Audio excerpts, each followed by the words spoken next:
Hello, friends, and welcome back to another edition of Project Stargate Friends Research. I'm your host, Mark Brenner. I'm your co-host, Jake Malcolm. And I'm your co-host, Vincent Moore. And we are so glad that you are going to be with us today because we have a very, very exciting podcast today. Today on Project Stargate Friends Research, we have Parapsychology 101 with none other than parapsychologist Loyd Auerbach. I am so excited about this. We're going to learn a lot today, fellas. This is going to be an educational experience, and we're going to hear about some of the most fascinating tales that come from the world of the paranormal from one of the world's most renowned parapsychologists and articulate speakers. I was having a brief discussion, guys, the other day with Dr. Barry Taff, my colleague and friend from California, and he spoke very, very highly of him. He said he was a very articulate speaker and in a brilliant mind, and I'm just real excited, man. Yeah, he pretty much wrote the book on parapsychology. You could say this is really going to be an interesting show. Yeah, I'm a member. You know how I'm a member. You guys know how I'm a member of the Rhine Research Center. He's one of the big dogs at the Rhine, or he was. We'll find out. But at any rate, this is going to be really exciting. I've always wanted to. I've seen them on. I remember you remember that show Sightings back in the 90s. Did y'all watch Sightings on Sci-Fi Channel back in the 90s? Yeah, I remember that show. Jake, you might have been in your daddy's balls at the time. Not sure. Yeah, I might not have been around then. Well, I'm ancient enough to where I remember that show. So, it sucks being old sometimes, like us. But it also, yeah, Jake's the baby here. we did a lot more cooler things. Like we wore bikes without helmets and everything. Yeah. I never wore my helmet. Yeah, these youngsters don't. They don't. Jake, it's all right, Jake. It's all right, buddy. We love you. Anyway, man, Vincent, I can't overstate how excited that I am to have you back with us. We've really missed you, brother, and I hope your family's doing okay. I've been praying for y'all a lot. Definitely. Thank you. Yeah. But we're glad you're back, and we'll be bringing our guest on here in about 5 minutes or so. But anything, bro? Just real quick, give us something, Vince. What you been up to? Well, I've been working, but one of the things I've been really fascinated about lately. I don't know if you've seen the pictures, but apparently they've taken a picture of the gigantic black hole at the center of our galaxy. Wow. A gigantic orange blob with a dark hole in the middle, like just a gigantic orange glowing donut. So they had launched a new telescope, the James Webb Telescope, and apparently it's going to do some fantastic things. So, when I have time to actually sit down, I've been, I have one of those things in my feed on my phone that sends me news about that stuff all the time because I'm just a geek like that. So, wow, that's cool. I'm looking forward to. I'm hoping that one day, not maybe this fall or summer or sometime we can hit a dark zone. Maybe we can all go out and hit a dark zone. Oh yeah, absolutely. Yeah, definitely. That'd be fun. Yeah, that'd be a lot of fun. Yeah, I've also I'm really, like I said, I'm really glad you got to be with us today. Greg, I don't think Greg's going to be able to make it with us today because he's working. He might be able to show up on the second segment or something. I don't know. But Greg, it's hard. Greg works on Mondays, so unfortunately, sometimes we have to schedule these interviews with whenever our guest is available. But wish Greg could be here with us. As far as I got a couple more minutes here, but I want to make a quick announcement. So we have I have a friend of mine. He's a priest. He's a Knights Templar. He's an exorcist. His name is Father Ron Patton. He's also a Navy veteran. He will be with us very soon. He's going to do several podcasts with us. We're going to talk about One of the angles that I want to cover on here, and Vince, me and you've discussed this quite a bit. We want to discuss some other angles of some of the paranormal in other subjects. Father Patton he's a great guy. I've been having some incredible discussions with this guy, and he's going to be joining us from time to time pretty soon. Also, we're going to be doing a roundtable podcast with Joe Jordan. He'll be coming back, and Father Patton will be with us on that one as well. We're going to have a roundtable podcast on the possible diabolical connection to UFOs. We're going to talk about that, and I think it's an angle that needs to be looked at. I want to look at all angles of this mystery, so we're real excited about that. But without further ado, I believe it is about time to bring our guest on. I'm going to work on bringing him on right now. Let's see. All right. Bring him on real quick. All right. Hang on, bear with me just a minute. You're good. All right. All right.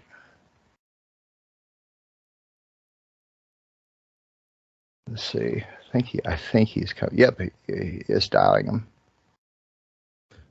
Mark, just real fast. I don't know if you got this notification across the top of your screen if you subscribe to there we go. The same news as I do, but I just got a notification that said Pentagon holds its first UFO press briefing in half a decade.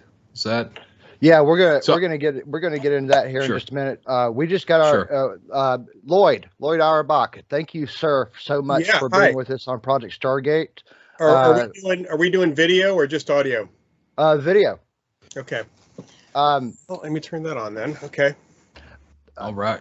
You're here today with my two co-hosts, Jake Malcolm and Vincent Moore, and we're really thrilled to have you today. Thanks. Awesome. So, Loyd, I'd like to start with this. This is kind of for one of the purposes of this interview is we want to learn all about all the other aspects of parapsychology and maybe some cases you've investigated that tie in with these aspects. And can you give us a little bit of background as to how you got involved in this scientific field of study and the other things you do in the background, like being a mentalist and a psychic entertainer? Where do you want to start? I mean, I think you need to direct this a little bit. Otherwise, it's kind of all over the map. Let's start with just parapsychology. Maybe we'll get into other stuff in the second segment if you want to. Okay. So parapsychology, essentially, it's a form of consciousness studies. We're studying phenomena, abilities, experiences of consciousness that fall outside the range of what people would call normal. But essentially, excuse me, 1 second, sorry. But they really involve information transfer without the use of the normal senses or logical inference. We call that extrasensory perception. It involves mind over matter or mind-matter interaction, what's called psychokinesis, the idea that our minds, our consciousness can directly affect matter and energy outside our body, but also inside our bodies. And we cover survival of bodily death, the idea that consciousness can survive the death of the body and still, or be outside the death of the body itself, and still connect or communicate, interact with the world around us, the physical world. So that's what parapsychology in a nutshell covers. There are breakdowns within that. ESP has real-time ESP, which we call clairvoyance. We have precognition, knowing before. We have telepathy, awareness of other people, what's in people's minds or emotions. And psychokinesis can break down into a lot of different effects, the ways everything from psychic healing to metal bending to moving objects to affecting devices. And then survival includes things like children who remember previous lives, so reincarnation research.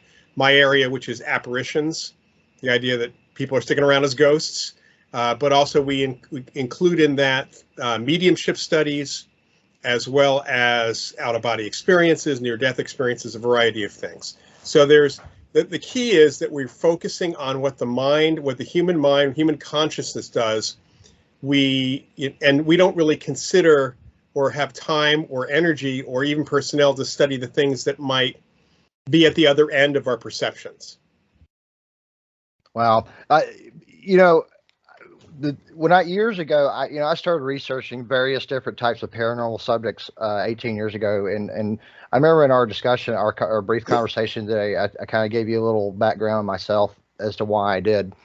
But I started out researching just little things like certain individual subjects like UFOs and ghosts and stuff like that, because I was trying to understand why I had this poltergeist event when I was 12 years old, why I had missing time when I was 13, these different things. And then all that led to parapsychology in one way or another. It just kind of drew me into it. What drew you into parapsychology?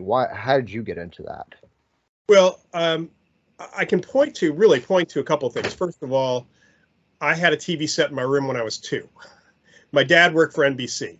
And I have family in television even to this day. So I grew up in the TV industry, but between television and some of the shows that were on when I was a little kid, which included One Step Beyond and Topper, which was a great ghost show. I still have a lot of episodes of that on DVD.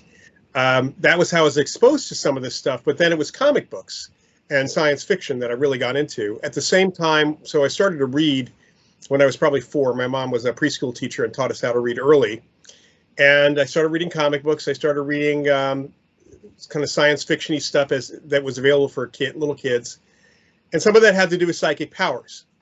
And I was also a little science geek. I was interested in astronomy and geology, astronomy, space science. My dad actually was involved in the news coverage of the Mercury and Gemini space shots. Wow. So I inherited a whole stack of photos of Mercury and Gemini, some that were put out by NASA to public relations and to media, as well as a book on how to cover the Mercury and Gemini space shots. I got that from my dad as well. I am so jealous. So I mean, I'll make you more jealous. I've had dinner with Gordon Cooper. Have met people at NASA through another channel as well. Yeah, I met Story Musgrave. He was really cool. Yeah, there was a lot of folks that my dad got to know, and I grew up around some of the news coverage people, like Edwin Newman I met a few times, and Roy Neal was kind of like an uncle, especially later in his life. But throughout my childhood, I was just interested in the idea that people could have superpowers because of comic books. And then I started watching Dark Shadows, and Dark Shadows was probably the first time I heard the word parapsychology, although I had read it in a comic book before. So right. I think maybe a Superman comic or something. So Dark Shadows sent me to the library because I was interested in folklore. One of the first things I learned to read were mythology stories. So I was looking for books on vampires and werewolves because they were kind of fun. And unfortunately for parapsychology, it's in the same section in the Dewey Decimal System as vampires and werewolves. So I discovered that there were science books on parapsychology by J.B. Rhine, J.G. Pratt, Gertrude Schmeidler, and I just was devouring those. And in high school, I was able to, a couple of my teachers were interested. We were able to start a parapsychology club in my high school outside of New York City. And then it turned out that one of my neighbors, who was a yoga teacher, one of her students was a researcher by the name of Montague Ullman, who did the initial dream telepathy work with Stanley Krippner. And she introduced me to Ullman. And he introduced me to Gertrude Schmeidler. I'm a teenager, and they were like talking to myself and my club. So I was really exposed to the research early on, as well as reading all this stuff from Hans Holzer and other people going there. And so my intention was actually to become a parapsychologist. And I just lucked into, timing-wise, a graduate program that had started a year before I started looking into it, and was able to get a master's in parapsychology. Unfortunately, the program didn't last long enough for a lot of people to graduate, but that's how I got into the field. Lucky you. Once again, lucky you. I had a lot of those lucky, bizarre coincidences, so I think the universe was pushing me in this direction. You think it's synchronicity? You think? Do you believe in coincidences for real? Do you believe in them? Well, or do I you mean, think it's all synchronicity? Coincidence is a tough thing, because coincidence means that we are in our minds coinciding two events. And so that's a human meaning thing. Synchronicity seems to be a pattern of those things that seem to be more meaningful and can be judged, connected even by other people. We don't it's a hard thing to study. You can't really do it in the laboratory. That's one of the problems here, is Right. that I love it when skeptics say, "Oh, that's just a coincidence." It's like, yeah, we have laboratory research for ESP. You do not have laboratory research for coincidence. Exactly. Yeah. You know, Let's jump into these aspects of parapsychology, and maybe you can give us a little something to chew on with maybe a case with each aspect. Well, I say let's start with clairvoyance and remote viewing. What do you say? Well, remote viewing, which when it's real time, of course, is a form of clairvoyance. The key being, and I see a lot of misinformation out there because I see people supposedly teaching remote viewing. We're teaching people to see what's in an envelope in their hand, and there is, as my colleague Ed May would say, there is nothing remote about an envelope in your hand. Right. So remote viewing or remote perception, because it's not always a visual. Sometimes people get feelings or smells and so on, is an ability, a form of clairvoyance or real-time ESP, unless it's precognitive remote viewing, which is looking into the future, where you're given a target and you're asked to say what's there. And no matter how far away it is, I mean, it could be on the other side of the planet for that matter. I mean, typically it's going to be a couple miles away to make it remote, but it could be a few blocks. A lot of the viewers who have done this do get visuals, but they sometimes do get verbals, and they sometimes hear the sounds and pick up smells and how busy things are. It is a sort of trainable thing. One of the problems with psychic ability in general is that, like with artistic talent and musical talent, we seem to individually have aptitudes for certain applications of ESP and psychokinesis, and even survival-related stuff. So meaning, I might be able to do remote viewing, but if you asked me to say what was in the envelope, I couldn't do it. Or I couldn't do any precognition, but I can do some telepathy type of thing. I might be able to hold an object and get information about it, that's called psychometry, but not do remote viewing or anything else for that matter psychically. So there are different applications that people seem to have aptitudes for, which could be, belief-based, but there also seem to be some realistic levels. So with remote viewing, for example, how good somebody can get might also depend on the individual. Joe McMoneagle, the #1 viewer for the Stargate program, who I know, and actually is co-author of a book I wrote. I'm the 4th author, called ESP Wars East and West, about the US government program and the Soviet/Russian programs. Joe had mentioned that he got as good as he possibly could. He hit the ceiling. So he was amazing, but there's always room for improvement. He just couldn't get there any beyond that, because he hit the level of his aptitude for it. That's what we've actually seen. When they initially were looking for viewers, my understanding from Ed May is they went through literally over 1,000 possible subjects who could Pat do Price. It was a huge number. It was a huge number initially, and they cut it down to 60, and they put him through an actual workshop with Ingo Swann, and they got it down to 6. That's how many people came out of the initial training, the initial work. So, yeah, I mean, it's a lot of people to run through, but that's the 6 people seem to be good, have great aptitude for remote viewing. There were others that came later on. One of the problems with that program, however, is that there are a lot of people out there who were attached to the program for a very short amount of time because it looked like they could do remote viewing, but they didn't do very well, so they washed out of the program. They basically left the program. But because they were connected to the program, even for 3 months, suddenly they're the experts on the subject. Wow. And Pat Price, I mentioned Pat Price. He was heavily involved after he retired as a detective. Well, he was a detective, right? He was a police commissioner, actually. Oh. So he was a detective. He was a police commissioner. Now, so one of the things that's really interesting about the start of the remote viewing program is that people in parapsychology knew that remote viewing research was being done by Targ and Puthoff. It's just, so there was think of it as 2 parallel programs. The same people were doing research, not always the same viewers, although Pat Price did do work for both the government program or the secret program and the public program. The researchers were able to report on their research on remote viewing, specifically with viewers who were doing targets that were not classified or they weren't being asked to do those targets, let's say by the CIA or Defense Department. So throughout the entire program, we knew who the researchers were with remote viewing. We didn't always know who the viewers were from the Army project, but we all, in our field, we knew who the researchers were. In fact, I visited Ed May when he was working at SRI and doing that research. It's just that, you know, as far as I knew, there was not a secret government program happening at that time. Right on. You know, it was probably, I don't know, 5 months ago. I bought, and I know this is child's play to a lot of parapsychologists, but I bought a deck of Zener, and I believe, you know, it has 25 cards in the deck.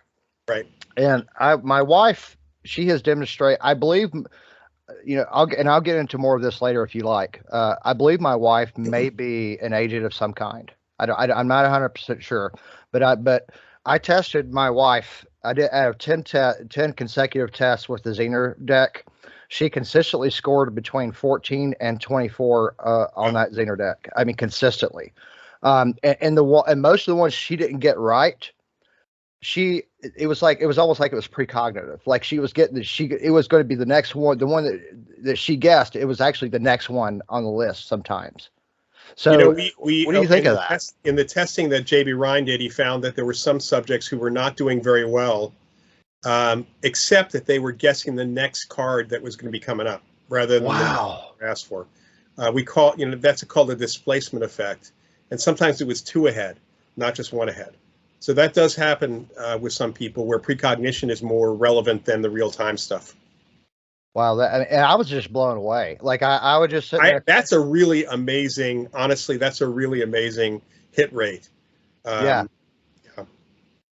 And we did it two ways. The first several tests, I would hold the card, and then she would. I tried to use some of the scientific method as much as possible. I'm not a scientist. I'm just a regular Joe, but I try to use my common sense here, and I try different methods. I would just hold the card facing me, of course. Sometimes I would hold the card. She'd close her eyes.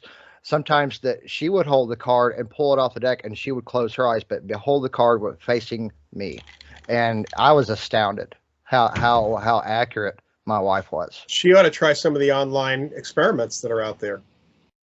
I'm sure she'd be willing to. I'll have to talk. I'll talk to you about that sometime. Maybe sure. We can arrange something, because my wife, I'm telling you, she's very empathic. Also, I think she might be multidisciplinary, and also, I do have some reason to believe that she might be a PK agent. I do have with her epilepsy, right? And some things we've talked about. We're communicating about that. Yeah. Speaking of PK, let's just jump into PK right now. PK is another really, really fascinating subject, and I want to go through a few more of these aspects, maybe talk about a few cases you've investigated, and towards the end of this first segment, maybe we can get some Q&A with Vince and Jake. Let's talk about PK. What is PK? So psychokinesis, you know, most people would think of telekinesis, the idea that, you know, somebody concentrates hard and things start levitating or moving.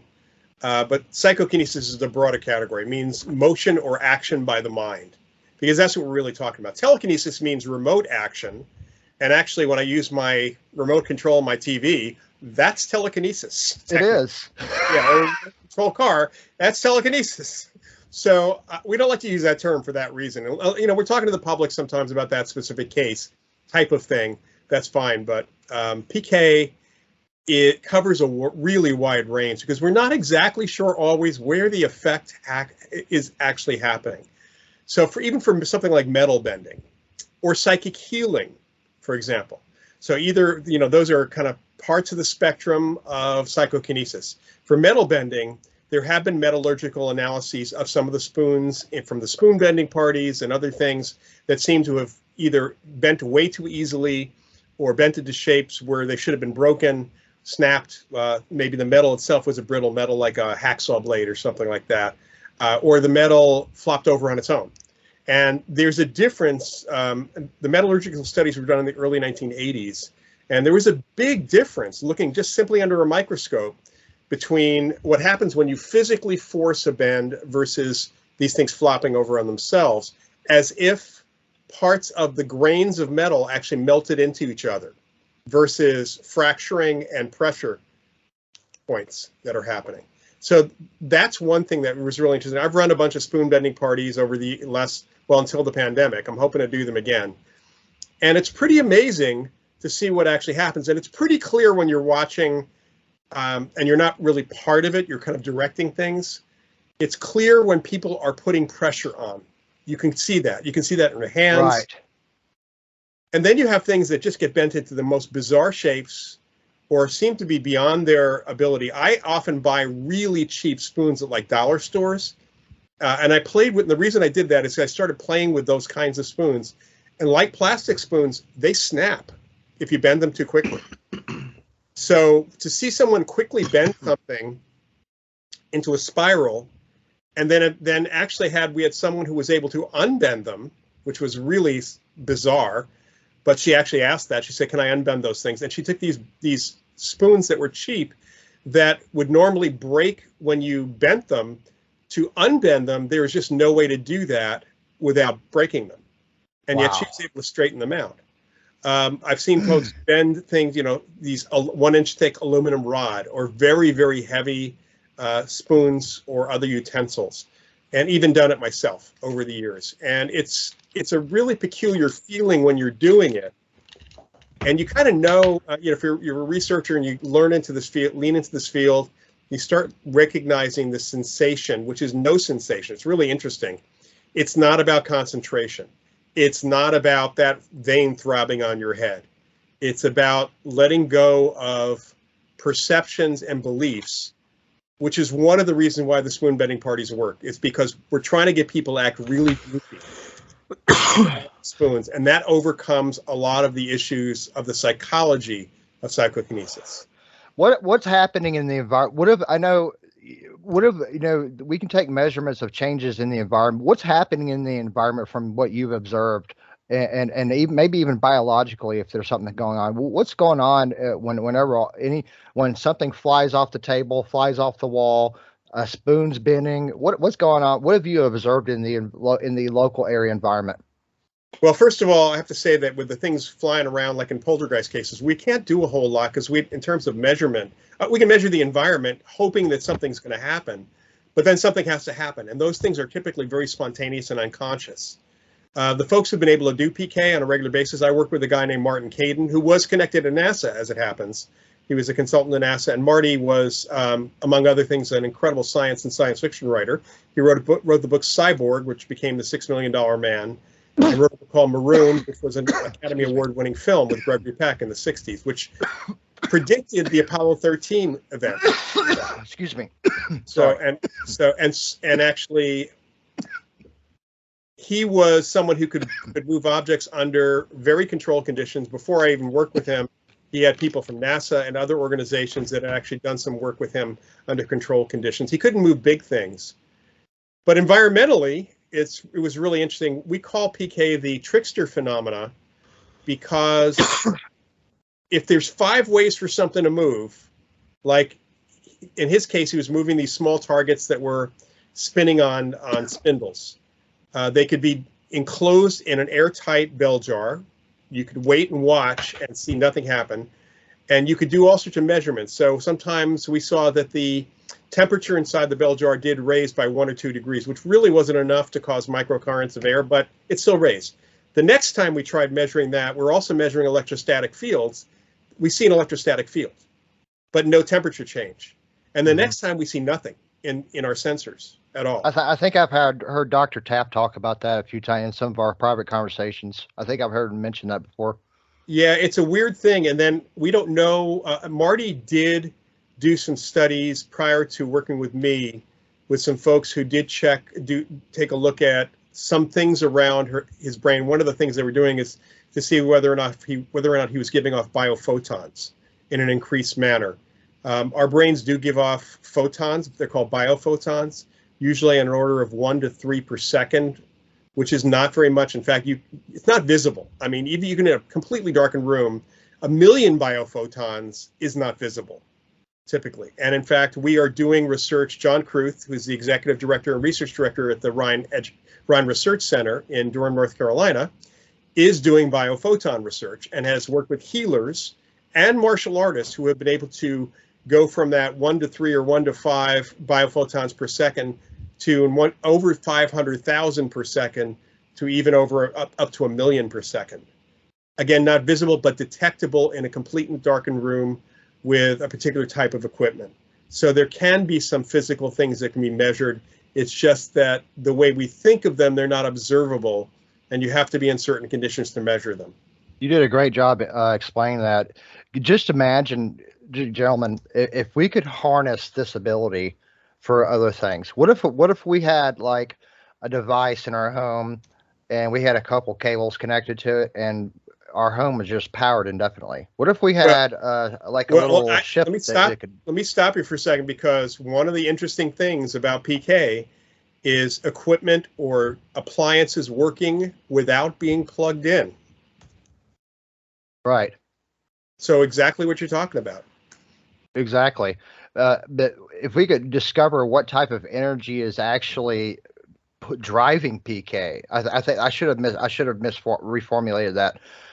I mean, it would change everything. It seems like it would change I think it would change the trajectory of mankind. One of the problems with psychokinesis in general, though, I mean, there's certain aspects of PK that are acceptable. Like, for many people, healing is acceptable. And in fact, the placebo effect itself is a form of psychokinesis. The medical community may not want to admit that. But, remember, we balance a lot of our pharmaceutical research against the placebo effect. Right.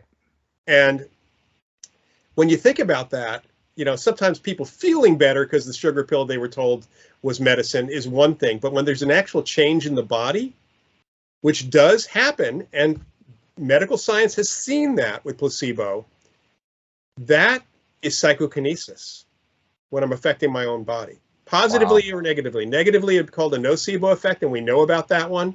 Positively, it's the placebo effect. That's PK. That's fascinating, man. Give us a little something here, if you don't mind, Mr. Auerbach. Give us a case give us one of the most remarkable cases you're able to talk about as far as like a poltergeist goes. Can you do that?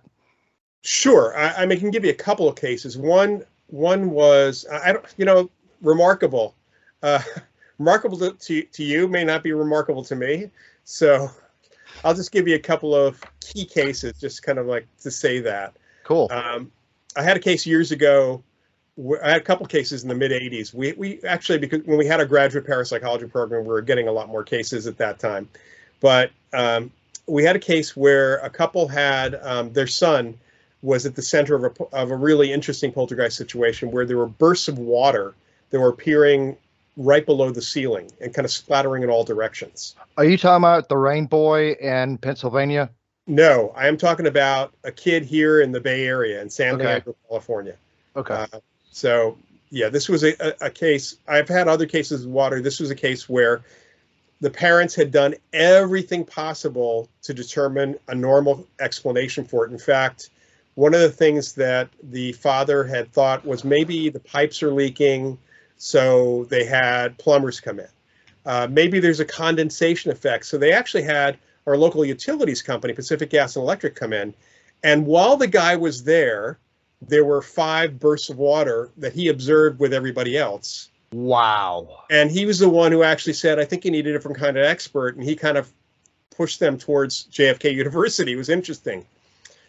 It was pretty clear to them that it was their 12-year-old son who was at the center of this, however, because he was always present, even though the bursts of water were far away and no one was near them, for example, down the hall. And sometimes they often were observed happening when he was at, for example, the kitchen sink, and he'd be getting a drink of water and there'd be bursts in the living room.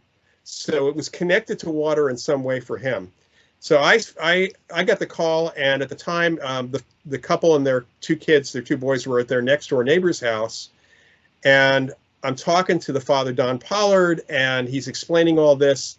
And I said, can I talk to your son? And then all of a sudden I hear in the guy, I guess another adult male voice saying, Don, it's happening here.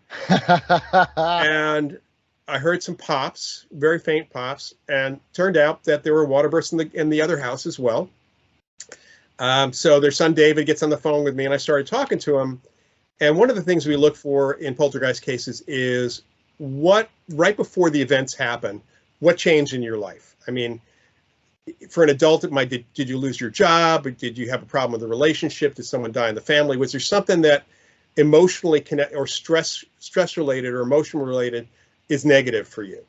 And so I started talking to the kid about this. I said, what changed recently? You know, what have you been doing before this started? Was there anything went on at school? Because school's a big thing for kids.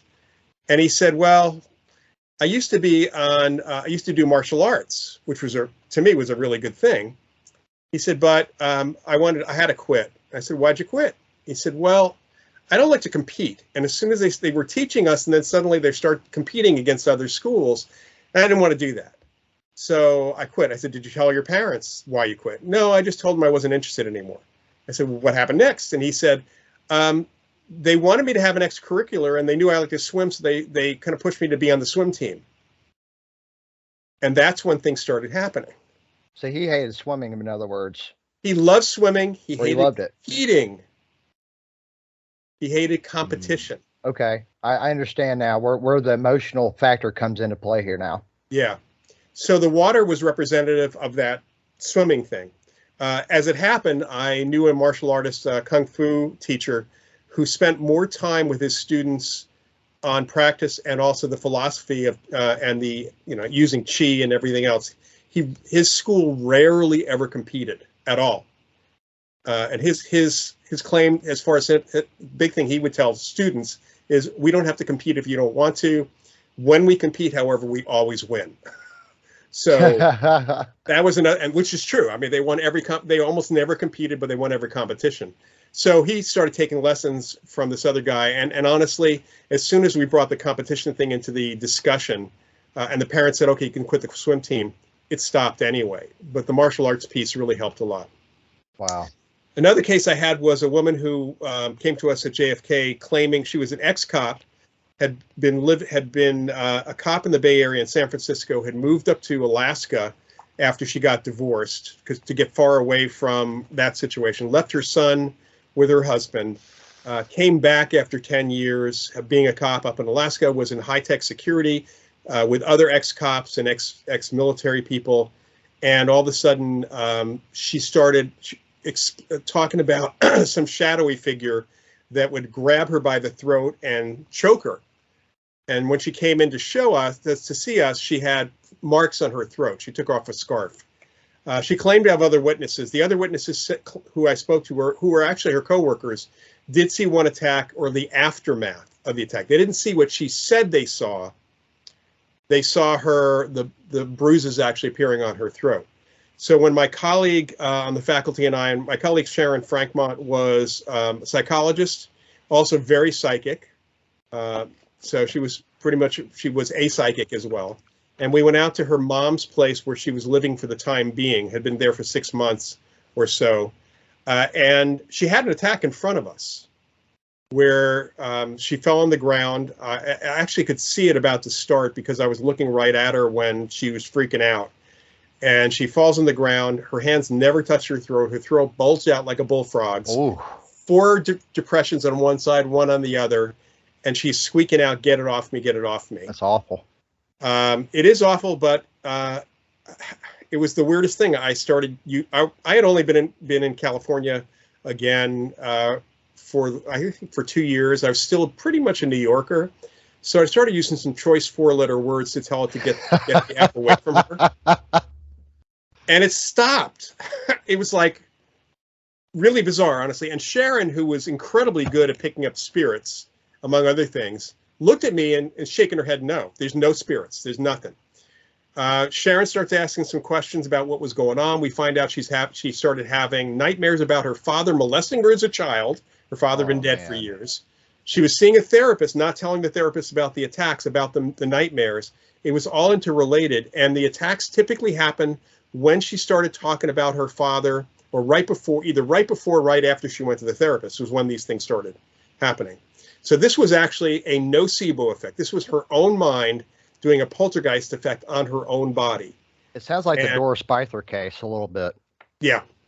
A number of cases that Barry Taff and Carrie Gaynor had, and other cases some of my colleagues have had, where people have reported having attacks on themselves. One of my colleagues in the faculty in the 80s, Cynthia Siegel, had a whole bunch of cases in a row, which seemed to be around sexual or seemingly sexual stuff, but always happened only when the woman was in the bed. one case of a guy. And in looking into those cases psychologically, there were sexual issues between the couple, always.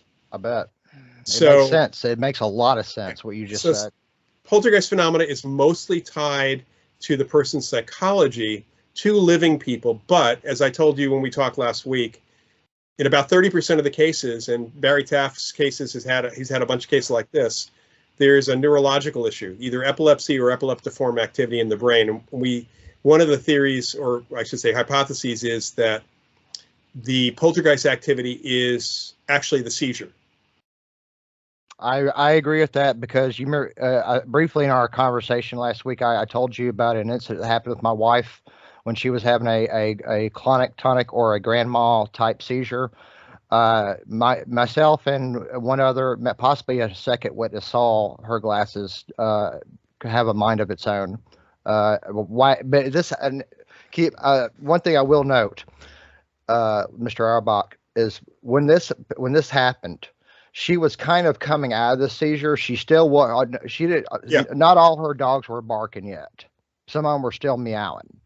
But she was sitting down on the couch. She was semi out of it. You could tell. And that's when it occurred. But we had other poltergeist stuff happen before that, and days before that, and a couple days afterwards. You know, the study that was done showed that for the most part, people didn't have PK, the poltergeist activity, while they were in the midst of a seizure. It's either when they were coming out of it, or they didn't have a seizure at all, that they kind of like froze up. It looked like they were about to have a seizure, but instead of having a seizure, all this activity happened outside their heads. Exactly. And another thing I thought it'd be good to note, sir, my wife, she takes Klonopin to control her seizure. My wife can feel she's fixing to have one most of the time. Yeah.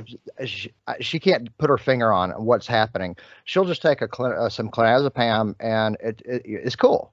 Some people smoke weed. That quells seizures. And I heard those are two of the better things I've heard of actually for seizures. Some of these seizure medicines are horrible. I've heard horrible. That. Yeah. Like Keppra. Keppra is crazy. But anyway, I didn't mean to get off the beaten path. I want to let's just do some Q&A real quick. Jake, let's start with you. Yeah, so before we go into any of that, I just want to point out something weird that just happened in that conversation. I have this lighter was sitting on my desk, and as we were talking, it did about a 180-degree spin sitting on my desk. Both my hands are in my lap. Really? I don't know what that's about. There's no breeze, no open windows, but I don't know. I just thought I should bring it it to attention. It's not the first time we've had some weird stuff go down, Mr. Auerbach, during our podcast. I think it boils down to when you're talking about a subject you're interested in, sometimes your brain will actually, or your mind will say, oh, you need to see this. Because that certainly happened to me over the years. That's so cool, man. Right. You want to kick it off, Jake? Yeah.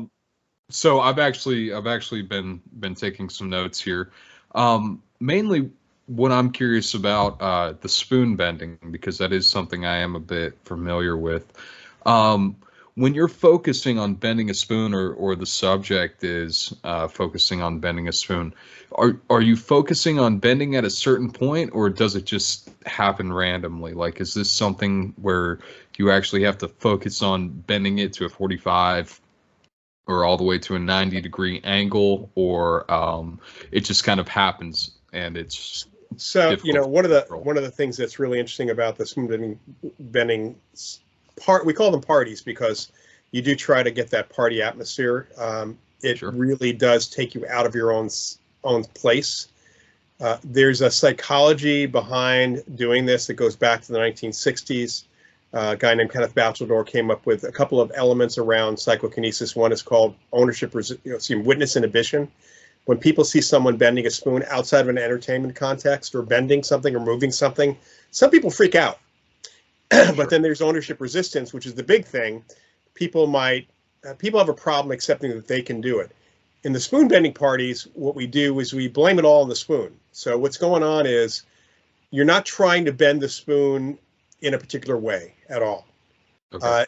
In fact, the procedure, which was set up originally by a guy named Jack Houck, an aerospace engineer, starting in the late 70s, and we did a bunch of things with him at JFK University when I was a student and much later.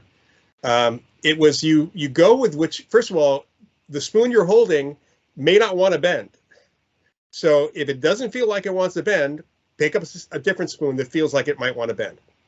And you kind of go with the direction that it feels the path of least resistance. That's really what happens. And that's why you get all sorts of different kinds of bends with the same exact type of spoons, or forks for that matter. In fact, let me grab something here. I'm going to reach behind. So here's one from one of my early spoon bending Oh, parties. wow. This is wow. a very heavy, thick fork. Yeah. And I can barely, I mean, if I put a lot of pressure on, I can sort of unbend it, but I have a whole bunch. I actually have boxes of spoons and forks from these parties and try to figure out what to do with them.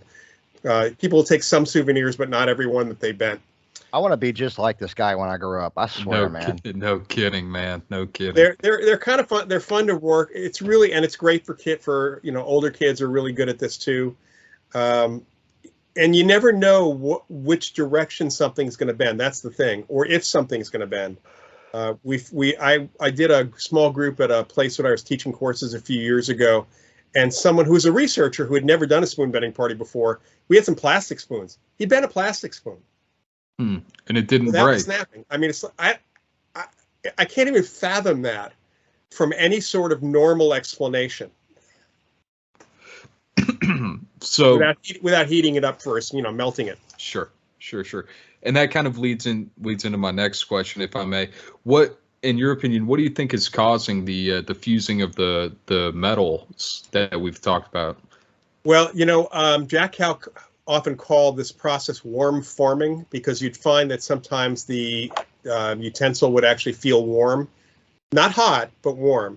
And actually, if you get a spoon and you bend it, or any piece of metal, you bend it back and forth quite a bit, the friction of the grains is going to cause it to be hot, but not hot enough to actually melt the grain boundaries.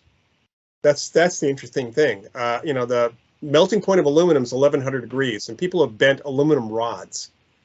So there's no amount of friction the human body could produce, either bending or just simply rubbing it, that could cause enough heat for that to melt inside without burning the hell out of your hands. Sure. First. So we don't know exactly what's happening, but it seems that the process of bending needs a fluidity. People talk about the things that are easy to bend suddenly feeling like they're clay or plastic or Play-Doh or something like that just simply flops over or bends that way. So we don't know if it's a very localized molecular level heat or something else that's causing them to kind of change their structure. We're getting towards the bottom of the hour. Those were some really good questions, Jake. Vince, I want to let you squeeze a couple of, I want you to squeeze in a couple of the questions yourself. I know you'll have some questions for him. Vince, why don't you take it from here as well? Well, I was really perked up by when you were talking about martial artists. I studied jujitsu for 10 years. Mm-hmm. One of my teachers was a Buddhist priest, and sometimes he would do things that I found absolutely remarkable. So, could you tell me in your, when you studied martial artists, what were the type of phenomenon, if any, and what is it about martial artists? Was that, you would hear stories about ki and a lot of different types of things that they talk about, but what were some of the things that you experienced when you studied martial artists? So I've only worked with a couple of martial artists. We worked with one when I was in my first job at the American Society for Psychical Research, who actually ended up being the martial artist who taught the men who stare at goats. He was involved in that which was not a government sanctioned project. It was a group of guys in the Army who did that, who wanted to become real Jedi. And there were a number of things that he was able to do, which included influencing or throwing chi, as he would say, even through a wall to kind of influence someone to move in a particular direction. We did a study with that. He was able to actually break an infrared photoelectric cell, so infrared beam from across the room, just by doing that. Some of his students claim to have seen him, knock things over at a distance. There were a number of aspects of what were actually done by him that we were uncertain about. But one of the things he taught me, which was really an interesting thing to try, was to actually keep in mind that people around you are unconsciously psychic and pick things up. We actually, the ASPR where I was doing the research at that time, doing the work, is in the Upper West Side of New York. It actually doesn't really exist anymore as such, but it's just south of the Museum of Natural History. It's right off Central Park West. Very busy street, especially Columbus Avenue and Central Park West. And we went out on a very busy afternoon on a fall day, and he wanted to show me something. So he had me picture in my mind, this was bizarre to me. He said, picture in your mind that you have a submachine gun under your coat, and you're going to pull it out and shoot everybody, which is a bizarre thing to do. Now, of course, my facial expression at that point with people coming towards me might have been unconsciously picked up by people to step aside and clear the path, so to speak. However, he wanted to do this the other way around, and we would approach clumps of people who were in front of us, and as we got within a few feet of them, they would part and kind of close up behind us. So it was really interesting to see as an example of perception and what chi can do and how you can kind of focus your energy that way to try that. I work with, I've done some research on martial artists. I haven't done much more work than that. There are a couple other people I worked with over the years. The research that I was mentioning before with martial artists is being done at the Rhine Center on the East Coast. I'm not directly involved in that research, but John Kruth has been working with them. That's cool.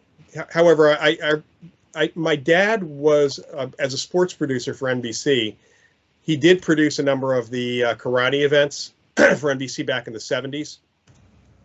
And at one point he showed me, interestingly enough, he showed me footage that they had at NBC, and apparently the other networks had it too, because apparently the skeptics had seen it.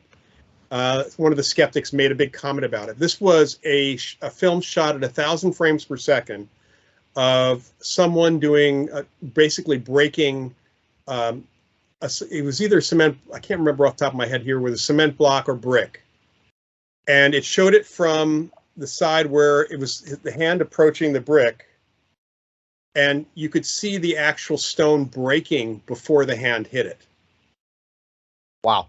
And the skeptical explanation was that he was moving his hand so fast, he created an air pressure wave. But there is no physical way that a human being can create that kind of air pressure wave, short of being the Flash. So cool.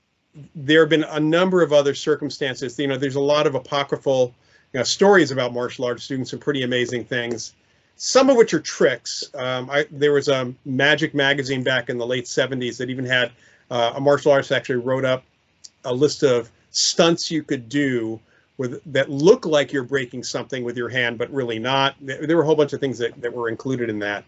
How to prepare a pine board so it breaks really easily, things like that. But it's just, there's definitely something energetic going on and something a little bit more than what we typically expect. Guy Savelli, the martial artist I work with, actually sent me some footage of kind of a demo of what he had done with some Army Special Forces guys, teaching them certain techniques, including a form of the dim mak, which is a kung fu delayed death blow, supposedly, and delayed death touch, and showing how just slapping a watermelon, these guys could slap a watermelon or an orange or something else, and they cut it open and it was pulped inside. Yeah, dim mak is really controversial depending on who you ask. Yeah, I know. It is, honestly, during the whole process that he was working with those guys doing, the Earth First Battalion for the men who stare at goats, that should not have been the title of the book. Guy had sent me photographs of his demos and the results. He wasn't teaching them to stare at goats to kill them. He was teaching them the dim mak. and he actually sent me photos of an autopsy, kind of like cut open. The goat's innards were just pulped. Wow, that's creepy, So, man. it was really creepy. But when the movie came out, the book came out, it's like, don't they mean the men who touched the goats? Which would have been a terrible title for that book. That would have been a really awful title, man. Well, that might have, that might be the name of the porn version, I guess, of the book. I would have sold to a different audience at that point. Dude, you're hysterical, man. I love you got a great personality for this work, man. I'm telling you. Well, I learned a long time ago that not to take myself too seriously. Life's too short. Why so serious? Yeah. Vince, you got something else? Are we good for now? Yeah, I had one last question. So I, like you, I was really influenced by comic books. I especially collected the X-Men because I was always at puberty, somehow you'd be able to fly or something like that. I was hoping that would happen. But do you find that everybody has these types of, they have these abilities like PK or telepathy, but then some people, it just never manifests? Or they just may not have the aptitude for it. Like, is it something like that? Is it something that everybody can do naturally, but some people just aren't able to manifest it, I guess? There's some form of psychic ability that everybody can do. Everybody, and as kids, we tend to be more psychic. We just get educated out of it. And culturally, we're told not to believe in it. With psychokinesis, it's a little tougher because it is a scary ability. I mean, much as those of us who are comic book fans would love to be able to do PK, it's still, from a societal perspective, would make you, there's a reason why all those movies say if you start doing this, the government's going to come after you. They're really not going to do that, but they're going to want to somebody's going to want to do some studies, figure out what makes you different than other people, including people in my field who are going to want to do that. So everybody has an aptitude for something. We find that people can do unconscious PK more likely than anything conscious. And probably one of the more common PK effects that happens to almost everybody is when you're stressed out, some form of technology around you screws up. It's like the computer malfunctions, your printer doesn't work, your phone is going haywire. There's something wrong, something's screwed up until you calm down. While you're completely, especially during frustration. Of course, that becomes more frustrating, which reinforces the whole process. That's incredible, man. Good question, Vince, man. I appreciate the good questions. We're coming up it's time for us to go to break. But when we come back, we're going to talk about telepathy, ghosts, near-death experiences, and anything else this amazing gentleman wants to speak of that's on his heart and mind. You're listening to Parapsychology 101 with Loyd Auerbach, and this is Project Stargate. We'll be right back.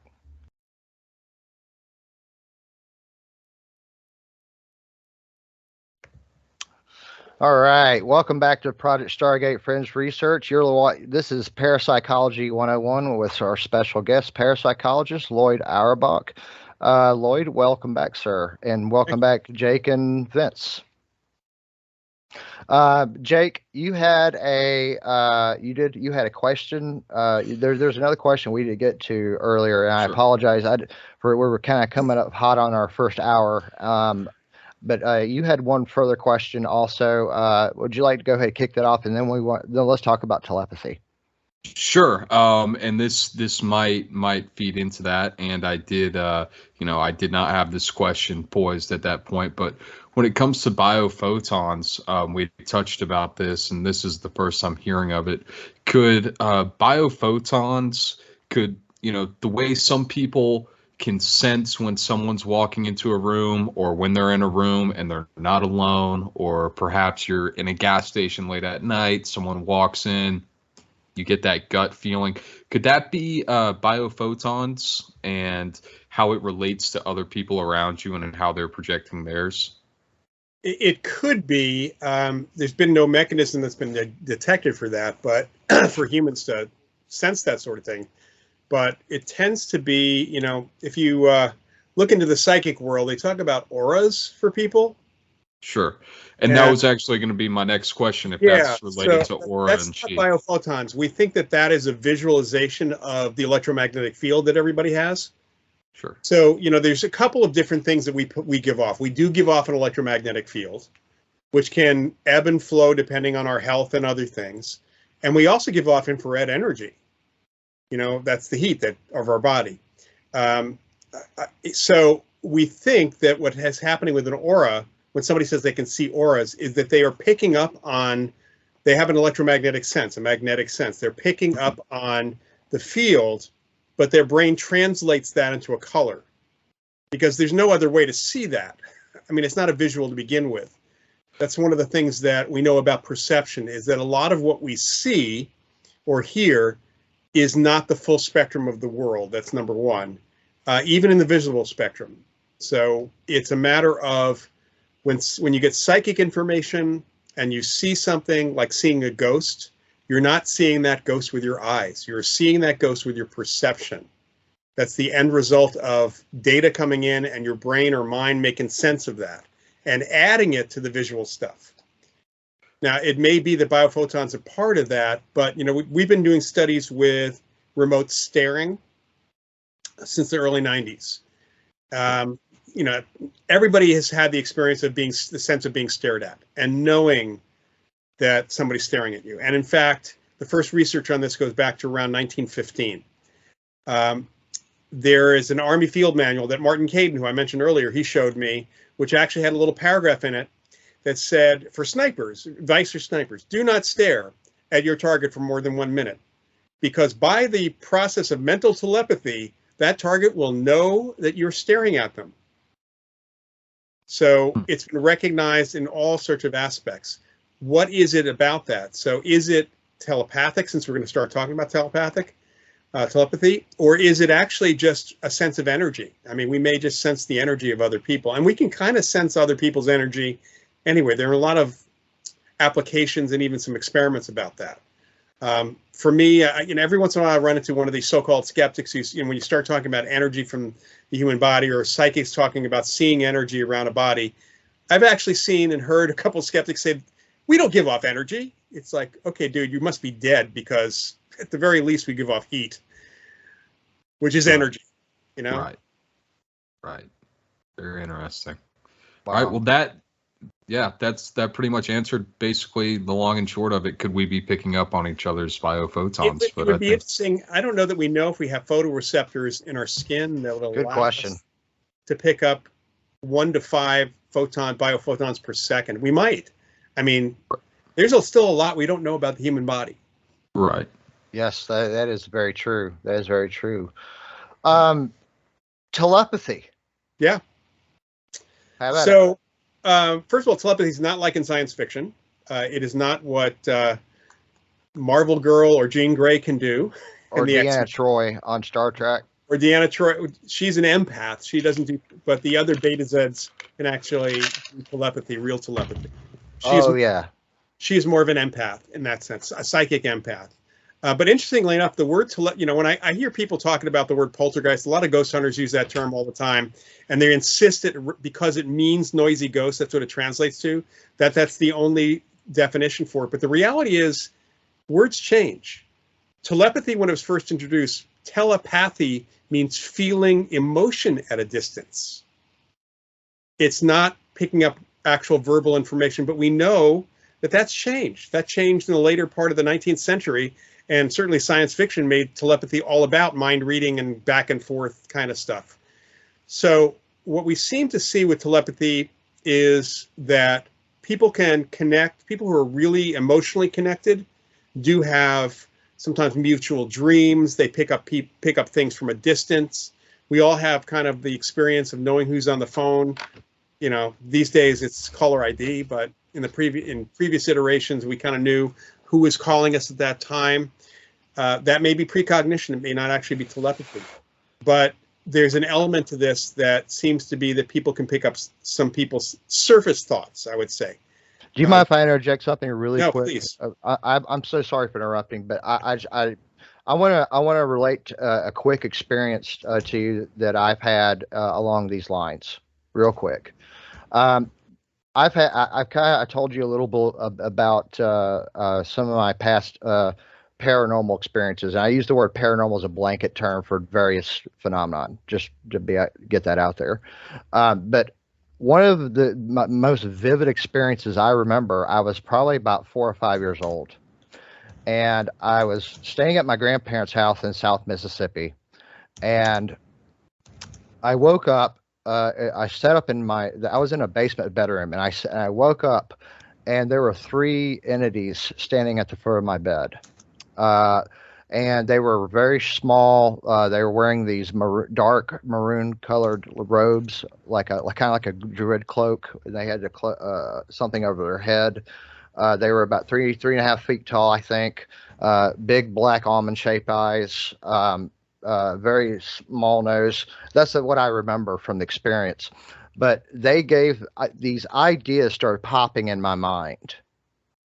They didn't speak any language. They did not speak to me verbally. They spoke to me. I believe they were using a form of telepathy.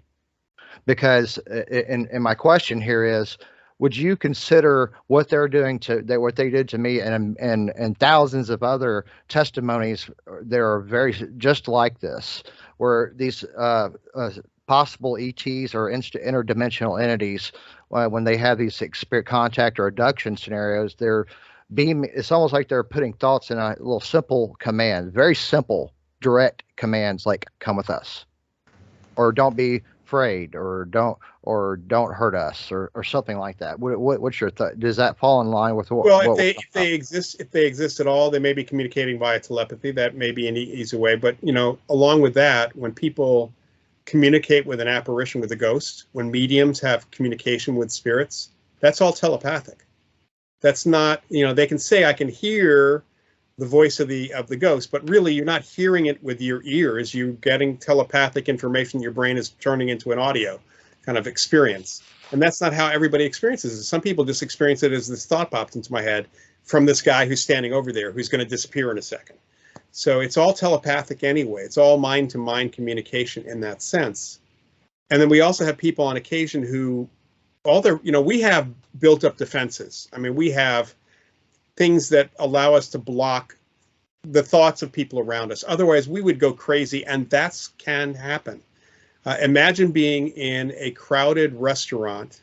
First of all, imagine being in a crowded restaurant today with the pandemic. But imagine being in that, and all those people are talking, and you cannot focus your attention on any one person. It's all coming at you at once. And imagine if that was all coming from their minds instead of verbally. And there are some people that actually have this problem. We often call that a psychic opening. Montague Ullman, who I mentioned earlier on, was one of the researchers on dream telepathy. He also was a psychiatrist, and he worked with schizophrenics, and he found that some of them who were hearing voices and scaring the staff because the stuff that they were hearing in their heads, they'd say it out loud, and it was something the staff member was thinking as opposed to saying. That is absolutely amazing. Yeah, absolutely amazing. What he found was he gave them some techniques, no drugs, took them off drugs, gave them some techniques to block. There are some visualizations you can learn to block that stuff pretty easily, and they were released. They weren't schizophrenic anymore. So there's an issue around mental health about how much is truly psychological and how much is a reaction to something psychic or some other external thing that's there. We have to kind of look at all that stuff. But one thing we do know is that nobody can do what people can do in science fiction, which is really do a deep mind probe. No mind melding, at least nobody we found so far. It's a good thing. My wife would do it to me every day. Well, that's the thing is that that's one of the reasons why we have our blocks up automatically. We don't want everybody to know everything about us, and that's a scary thing. I mean, that's probably more scary than almost anything else. Yeah. I've actually, again, talked to a couple of the pseudo-skeptics, one of whom actually said to me, as we were talking about the research, and he said ESP research is false, it's not real. He hadn't even looked at the research, of course. And I said, well, what's the problem with at least acknowledging there's something here? He said, well, if ESP was real, I think I'd have to kill myself. And it turned out he assumed stupidly, it's a stupid assumption, that if suddenly science says this is something worth studying and ESP is real in some cases, that suddenly everybody in the world suddenly turns psychic, and that we could read each other's minds and deepest thoughts. And he was afraid of his I actually said to him, so what is it in your deepest, darkest thoughts that you're so scared of that would make you don't want other people to know? Wow. Thank you for answering that question. Yeah. Well, what's the mechanism? What do you think give an idea. There's a lot of different ideas about this. The one thing we know it's not electromagnetic the way we think of it. Originally telepathy and all psychic phenomena was considered like mental radio. In fact, there's an old book called Mental Radio. Partly, I think, because from what we've looked at societally at the time that researchers started doing work on telepathy and other things, the Society for Psychical Research, for example, in the 1880s, that radio was just an idea that was kind of wireless communication was just happening. So it was a good metaphor to have a sender and receiver, because you'd have a sender for a radio set and a receiver for a radio set. But there's no mechanism that has been found within the brain that actually allows us to do that. And also we know that remote viewing works, that telepathy experiments work if a person's in a Faraday cage, where one person's which blocks all electromagnetic fields, with the one exception being the Earth's magnetic field. So that may be involved in some way, shape, or form, but it's not radio. So it's not along that way. We don't know what the actual mechanism is. We're looking at folks in our field and outside our field are looking at possible communication or information transfer via quantum level. But even then, if it's quantum, if it's entanglement or something like that, then how does that information go from our the gross world, the big world, down to the boson particle? Yeah, how does it get down there? And then how does it get back up? How do we even acknowledge that? And the only possibility so far is that consciousness itself is more than just the brain. That there's something. I believe that. Yeah, we do too. There's more to consciousness, that it's not localized necessarily in the brain. It may be created by the brain, but it's not local necessarily. And so there's much more, there's a different way that we have to start looking at information transfer than just simply leaving it as a materialistic perspective. Energy cannot be destroyed. It transforms, but it can't be destroyed. But we also don't know that this is energetic. We don't know, because people have talked about quantum particles versus energy, the way we think of it. And there's even, there's physicists who talk about the smallest thing below the quantum level is information. The universe's building blocks are information, whatever the hell that means. Right. Cool. Ghosts, near-death experiences, out-of-body experiences. Let's look at that. Let's dive right into it. Let's start from out of body, because with out of body experiences, we're still in the body more or less most of the time. Correct. That makes sense. Yeah. So out of body experiences seem to be different than remote viewing in the way that watching a football game from the stadium is different than watching it on TV. Watching it on TV is remote viewing. Being there is out of body experience. So what's happening is that when you have an out-of-body experience, it seems that part of your consciousness may split off. That's what one of the research participants, who was extremely good at out-of-body experience, he said, it's part of me that's splitting off, and the information is it's like a space probe, and it's going out there, and it can be in the form of you. You can be seen sometimes. That's some really interesting out-of-body experiences. That sounds like that video game Quantum Dream. I can't remember the name of it. It's where this girl is. It was on PlayStation. No, it's on PC now. But it's like you're this girl, and she has these profound abilities like that. And she goes into this embassy in some Middle Eastern country to steal some information. And she sits on the commode, like in this place, and then she leaves her body, like. But she can still kind of talk and move and kind of move around a little bit. Is that kind of where you're going about with this? Yeah, and that some people who do out of body experience on a regular basis, who are able to control it, are capable of just talking through from their own bodies. Alex Tanis, who we did research with at the ASPR way back when, basically was narrating what his out of body counterpart Alex 2 was doing which was part of the experiment. And others I've talked to were able to do the same sort of thing. So whether or not we split off part of our consciousness, Alex was pretty certain, and everybody else I ever talked to who did out of body, positive that our spirits don't leave our bodies. I mean, Alex would say, if my spirit left my body, I'd be dead. But a part of his consciousness would split off, and on occasion he would be seen in that other location. That's often called bilocation. So we had those kinds of things. Now that suggests, all of that supports the idea that at least part of us can leave the body. Out-of-body experiences are not uncommon in near-death experiences. They're not completely common, but they do happen in a number of them. People have that tunnel effect. They see the tunnel and the light. That's actually not consistent across the world. There are different parts of the world, different cultures where people actually have a bridge and a river or a stream that they're going over instead. We had Howard Storm on our program. You know Howard Storm? Are you familiar with him at least? No. Check it out. Check out one of my earlier episodes. It's my second episode I ever made. It is one of the most gripping and remarkable near-death experiences I've ever heard of. Yeah, there's a number of different constituents, or I guess say almost symptoms of a true near-death experience. And some people experience only some of them. Rarely does anybody ever get all 15.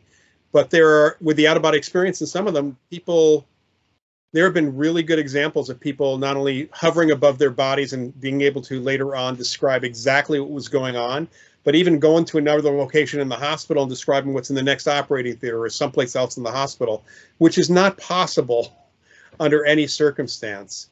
And it suggests, again, it supports the idea that consciousness survives the death of the body, or can at least split off at some point. And then we get into the apparition or the ghost piece. And what we're dealing with there are cases where people, and the majority of ghost sightings or encounters are people that you know who have died and are appearing to you, or in some way letting you know that they're there. They're not always visual at the moment of death, or sometime up to usually about 2 or 3 days, sometimes a little bit longer, but there's this kind of like coming to say goodbye kind of thing that we see. And that's the majority of them. But then you have the few that stick around, and some psychics have like the definitive, this is why they're here, like it fits everybody. There is no one size fits all. What we've heard from various cases over the 140 years is when there is communication with the witnesses, or when psychics or mediums are brought in, sometimes they're in denial that they're dead. I doubt that they actually don't know that they're dead. I think that they're in denial. Sometimes they're afraid of what's next, so they stick around. Sometimes they're too comfortable or too possessive of their property or family. A lot of apparitions say that they're sticking around for their family because the family won't let them go, won't grieve properly. So they want to make sure they're going to be okay. And people see, hear, feel, smell, pretty much everything but taste apparitions. And sometimes there can be multiple sightings by multiple people. But what's really interesting is that in many cases where you have more than one witness, not everybody experiences the apparition the same way. You might have 15 people in a room, there's a ghost there, 3 people see the apparition and hear that ghost talking. 2 people hear the ghost talking but don't see the apparition. 1 person sees the apparition but doesn't get any verbal or anything else. Somebody else smells a cologne or perfume or body odor associated with that person, and several other people feel a presence, and then there's a bunch of people like that get nothing. They're like, oh, you guys are crazy.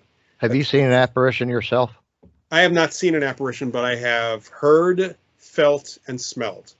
I had my very first apparition sighting several months ago around 3 o'clock in the morning on my way home from work. Remarkable. I live next to Lake Sidney Lanier in North Georgia, and it's considered by many the most haunted and dangerous lake in the entire world. Actually, we've done some podcasts about it. There's an area here that I've coined the called Mountain Triangle, and it's just one of those triangle areas where a lot of different crazy phenomenon happens, all that seem to be in and around a triangular shaped area. But I had my first ghost sighting not far, right in front of my house on the highway. Very, very remarkable. Yeah, it's a lot more common. I've had people who in a group would say that they've never had any sort of experience and maybe even say they don't believe it. And then they pull you aside later on, or pull me aside later on and start telling me their ghost story. Yeah. And it's pretty common. Actually. Sounds like my mother. Sounds just like my mother. Like everybody, it's really interesting because I've been involved with a real job, like a supportive job that I've needed. I've been in and around law firm professionals, lawyers and other people and people in business. And it's really interesting talking to them separately. And then when they're in the group, just like, they've never told anybody their experience until they find out who I am. And then they tell me their experience. And I always ask them, have you ever told anybody this? Like, no. It's like, I just talked to your wife because she's here at the same party. You know that she had a ghost experience too. And she's not told.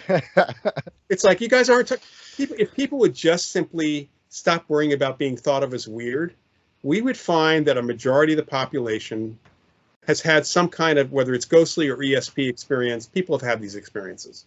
There's nothing paranormal about them. They're normal experiences. Well, I think this is a good point for Q&A, a hearty Q&A session. I may say. Then let's get into. I'd like to get into your courses and your teaching stuff right after that, if that's okay. Yeah.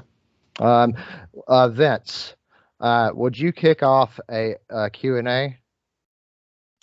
Yeah, I had a question. You were talking earlier about, we were talking about the mechanisms behind a lot of things in parapsychology.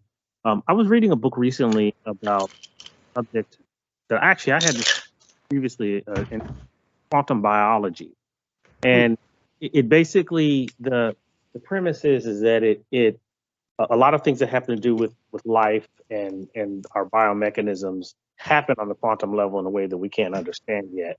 Has anybody within the field ever maybe correlated the two, or maybe thought about bringing up studies in order to see if that might be something that is the mechanism for all of these things?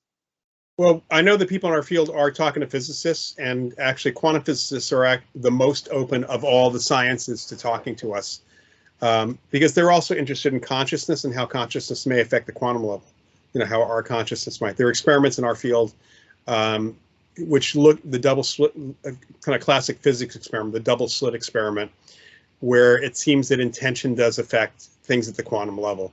So there's definitely, it's not as great a connection as we would like. And of course, part of the problem is we don't have funding in our field to speak of. There's only one major funding organization, and it's limited in what they can actually provide. So we would love for people in other fields to be open enough to talk to us, but then there's this academic bias against the field. If you admit to, in some places in academia, in certain universities, if you admit to even an interest in this subject, unless you have tenure, but you might lose your job. Wow. But I find that strange because quantum mechanics is now seen as a bona fide science, but it's so weird. It's so weird. Like the stuff with it is so weird. I don't see why, I understand why they have to have an open mind because the stuff is out there. Yeah, and I think, again, there was a survey done by Dean Radin years ago of people in various sciences and finding that quantum physicists were the most open to the idea of psychic phenomena. I don't know about ghosts, but certainly other things, because they're interested in consciousness. And really, when it comes right down to it, you're asking about the mechanism. The mechanism is related to consciousness, and we don't know the mechanism for consciousness. Right. I'm asked all the time when I do talks, especially, somebody say, well, where's your proof for ghosts? It's like, where's the proof for consciousness? If a ghost is a consciousness without a body, how do we study that if we don't know what consciousness is in the body? Good point. Excellent point.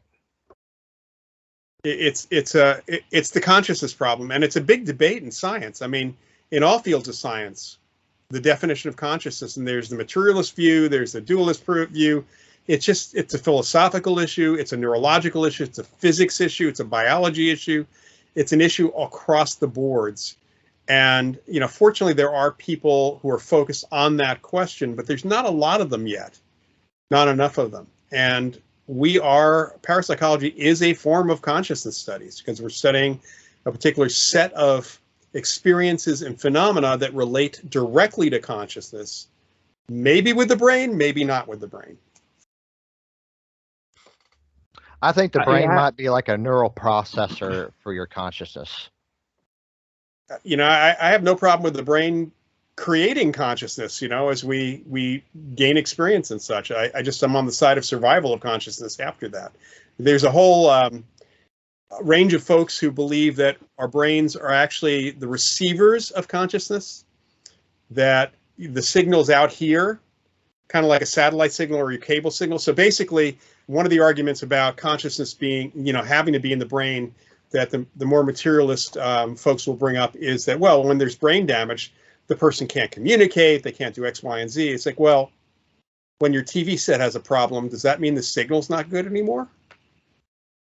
The cable signal's still coming in, strong. It's just your TV is the interface, and the interface has a problem, not the signal. So if consciousness is outside the body, coming into the brain, yes, if there's a problem with the brain or the body, that's the interface. There's going to be a problem with communicating or seeing signs of consciousness the way we think of it. But it doesn't mean the consciousness isn't there. Wow. I wish Greg was here for all this, Vince. My other partner, Greg, we have another. He's our historical advisor and co-host. He wasn't able to be here with us, but he definitely wanted to be, and I really hate that he wasn't able to be here. Vince, did you have any more questions? No, all my questions were answered. Man, those were good questions, and thank you for that, my friend. Jake, you're up. Yeah, so this is really my field of very novice research, and I have experienced while doing paranormal investigations with multiple people the phenomenon of you know, all of us experiencing something, but all of us experiencing something different at the time. What if we could delve a little deeper into that and to what you think? Good question, man. Good question. Yeah, but so one thing I want you to think of is imagine yourself as, let's go Star Trek here, a ball of energy, an energetic being with no body. And the only way that you can communicate is to send out a signal. In fact, you can send out a signal, broadcast something that includes an image of how you think of yourself with a body, of what you sound like, what you feel like, what you smell like, all of that. So what we have is each person is receiving that signal, but we're receiving that signal and processing it differently. Our perceptions are all, I mean, everybody's perceptions are slightly different. There are certain commonalities, but you know, when the common New Age thing, we create our own reality. We perceive our own reality, actually. How I'm seeing the world may not be the same the way that you're seeing the world. And it's about getting that signal, and different parts of that signal for me personally may be processed auditorily, physically, visually, as opposed to some other way. It's kind of, in a weird way, it's kind of like relativity. It's relative to our own personal experience. But the thing that's really interesting is that when people have reported apparitions and they're visual and they're people that they knew, they're often surprised at the fact that the person they're seeing looks like he or she did when they were 30, but they died at 85 or 90, or they died of some traumatic injury. And unlike the movie The Sixth Sense, they look pretty healthy. Or that they're wearing different clothing when they appear to people, the same person over and over again. And if you know, and I've done this. I used to do college lectures on a really regular basis until the economy tanked in the 2000s, and also the ghost hunters on TV seemed to get all the gigs. But when I had sometimes really large audiences at some colleges and sometimes really small ones. I think I had the largest was over 3,000. The smallest was probably 8 people, just because there was a basketball final happening at that college. So I would ask them, after talking about this, I would ask everybody to close their eyes and to picture themselves. And first of all, people do not picture themselves naked, with rare exception. So it's really interesting that you almost never have a report of a naked ghost in our culture, because that's not how people see themselves. It's rare. Yeah. And the other thing is that we look, in our own mind's eye, we all look different than we might actually. I'm younger in my mind's eye. I mean, I'm much younger. My beard is darker. I see myself as back. Your beard looks good, brother, man. It looks Thank you. really. I appreciate I'm that. a beard. Mine looks like crap, man. Look at this Well, garbage, man. I've had this beard. I haven't seen my upper lip since 1970. There are times that I didn't have a beard, but I've had this beard since 1986. So you got the Tom Cruise of beards, man. Yeah. So I picture myself a little differently, a little less weight, certain other ways, and that seems to be our self-image, and that's what people pick us up.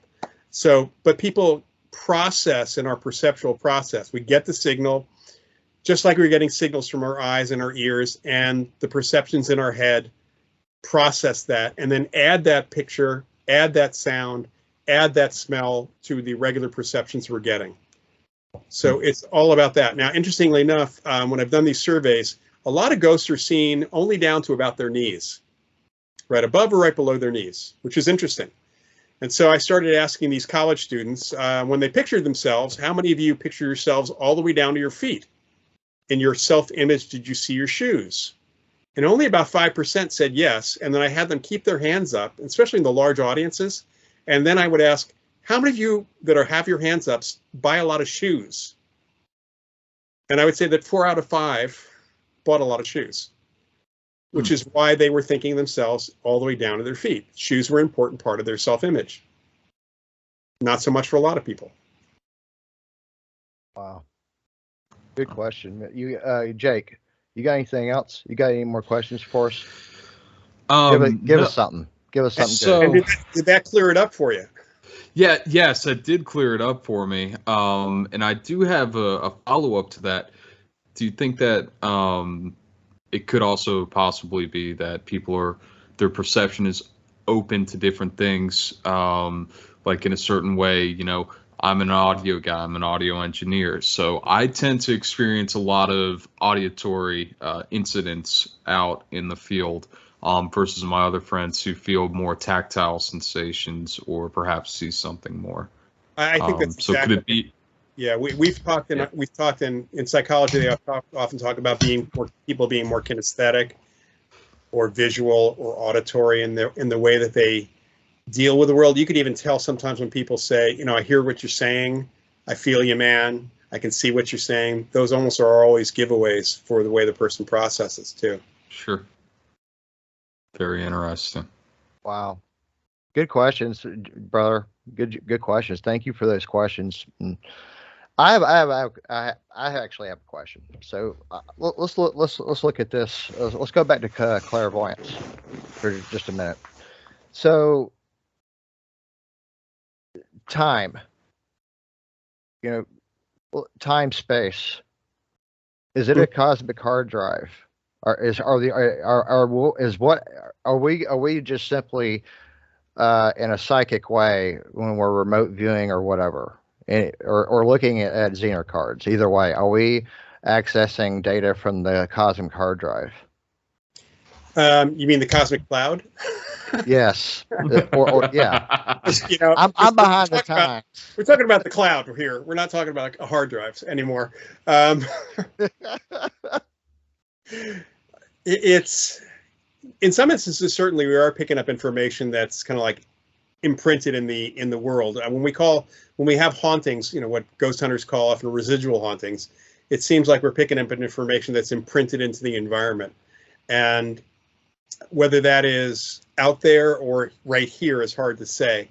It's not always easy to tell what the source of the information is. In fact, in the early ESP research with cards, J.B. Ryan decided that he really couldn't say it was a telepathy experiment when somebody's looking at a card and somebody else is saying what the card is, because you never knew if the information is coming from the card, which would be clairvoyance, or from the mind of the person looking at the card, which would be telepathy. There's no way to separate those two things out. With precognition, one of the things that we're dealing with today is a model of a lot of psychic information being actually precognitive. In fact, when Joe McMoneagle does really well at precognitive remote viewing, like viewing someplace that's going to randomly be selected after he's done the viewing, if he's going to be taken to that location versus one that's just going to be chosen. He does better when he's going to be taken there. And Ed May and a couple of others have felt that what's going on is that he's not viewing the location, he's connecting with his future self and picking up the feedback of being in that location. That's I've never looked at it that way. I've always thought it had something to do with the fourth dimension. Yeah, time. There's a couple of really interesting things about time, and when we start getting into a discussion of time, there's not, there are physicists who believe that time is a psychological construct that doesn't exist at all, and then there are others that believe in simultaneous time, and others that believe that the future is, like most of us, that the future is not set in stone. There's all sorts of variations, both in philosophy and in physics. It's been a long time, but I taught a course in the physics and philosophy of time. And the one thing we do know is that time changes. In other words, the flow of time changes. The speed at which time changes has been verified. That's part of relativity theory. It's one of the parts of relativity theory that's been proven that if you're going faster than the rest of the world, like in a Mach 3 jet. Interstellar. Yeah, there's all that, time dilation in space, but it's been proven here on Earth. Both velocity and also gravity. Apparently, time does not pass at the same exact rate at the top of Mount Kilimanjaro, which is the furthest point from the center of the Earth, than it does on the surface at sea level. Now, we can't perceive that difference because it's minimal. I mean, atomic clocks can perceive that, but we can't. But time does change, so there's that piece of it. And then there's the issue of whether the future is already existing or if it's just a cloud of possibilities, potential, which is what most of the better psychics will say. Kind of like the weather report, you think that a physical science should be able to predict the weather accurately, but they can't because the weather there's so many unforeseen circumstances or there's so many models. Different models, and even the one model that seems to be working really well, the further out you try to predict, the more things that you can't account for because you don't know about them. I'm an amateur storm spotter, by the way. Cool. I'm certified. I'm just not registered yet. I haven't had a chance to get registered. Well, here's an interesting thing. Meteorologists can predict the weather closer in time to the prediction. They're going to be more accurate, right? Mm-hmm. Same thing with precognition. Precognition works the less time between the prediction and the event, the more likely it is to be accurate. You don't say. Okay. So let's go back to out-of-body experiences for a minute. Here's my second question. So I was listening to all of Art Bell's. I'm doing some research now into demonology, and one thing that I've had some experiences along those lines as well, by the way, that I believe could very possibly be something like that.